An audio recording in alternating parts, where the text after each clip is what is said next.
Hey everyone, welcome back. In this video, I'll show you how to fix Cryptomator sync issues step by step. If your encrypted files aren't syncing correctly with cloud services like Google Drive, OneDrive, or Dropbox, the problem is usually related to your cloud storage app, network connection, or an incomplete synchronization. So let's get started. First, make sure your cloud storage application is running and fully connected to the internet. Check that Google Drive, OneDrive, Dropbox, or your preferred cloud service isn't paused and has finished syncing all pending files. Next, always lock your Cryptomator vault before shutting down your computer or switching to another device. This ensures that all encrypted changes are written to disk before your cloud storage service uploads them.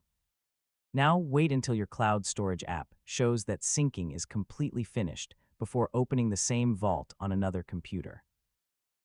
Opening a vault on multiple devices before synchronization is complete can create conflicts and may lead to missing or outdated files. If you're experiencing sync errors, restart both Cryptomator and your cloud storage application. You should also check that you're using the latest version of Cryptomator and update your cloud storage app if a newer version is available. If the problem continues, verify that your internet connection is stable and that your cloud storage account has enough available space.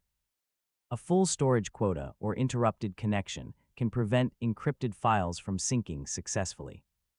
Finally, if you suspect the vault has become inconsistent, compare it with a recent backup before making changes. Never manually edit, rename, or delete files inside the encrypted vault folder outside of Cryptomator, as this can interfere with synchronization and vault integrity. And that's it. You now know several effective ways to fix Cryptomator sync issues and keep your encrypted files safely synchronized across all your devices. If this tutorial helped you, don't forget to like the video, share it with your friends, and subscribe for more easy tech guides. Thanks for watching, and I'll catch you in the